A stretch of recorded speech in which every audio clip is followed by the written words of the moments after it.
14 heures, bienvenue dans le flash d'information sur l'Évidence TV.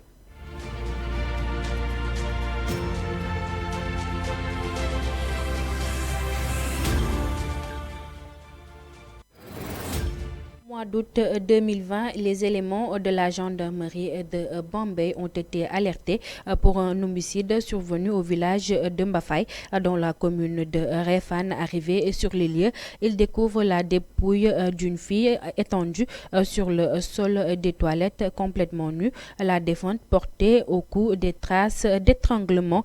La meurtrière présumée est Awa Diouf, surnommée Awa Faye, 40 ans. La victime, c'est sa fille. Elle était enceinte de 6 mois. Le futur bébé était de sexe féminin et mesurait 39 cm. Arrêtée à Mbour quelques jours après le crime, la suspecte a été jugée devant la chambre criminelle de Diourbel. Le budget du ministre de l'Éducation nationale est arrêté à 909 323 430 797 pour l'année 2024 en comparaison au budget de l'année en cours qui est de 778 549 450 268. Il est noté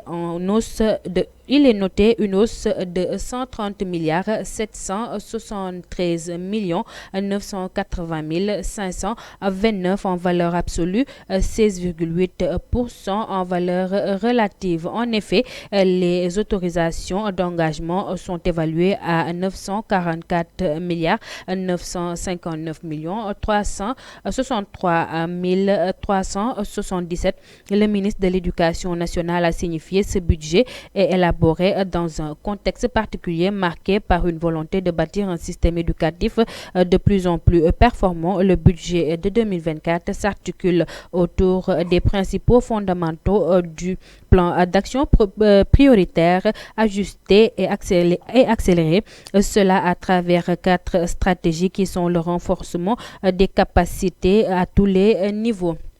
Le compte Facebook d'Aminata Touré a été piraté dans un compte sur X. L'ancienne première ministre de Macky Sall a dénoncé vigoureusement l'attaque cybernétique de son compte Facebook officiel. Toutefois, elle informe que des travaux sont en cours d'être effectués pour le rétablissement du compte. Nous travaillons à son rétablissement rapide comme outil de communication démocratique, a-t-elle annoncé.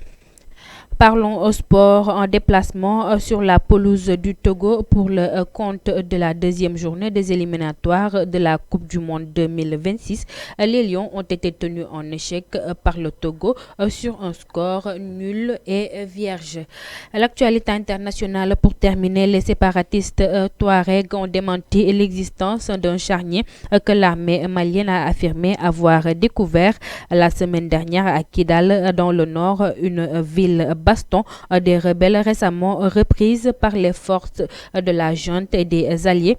Ces allégations, évidemment montées de toutes pièces, sont une pure diversion manifestement destinée à masquer les horribles massacres commis par le duo terroriste Wagner-Fama. Forces armées maliennes ont dit les séparatistes dans un communiqué.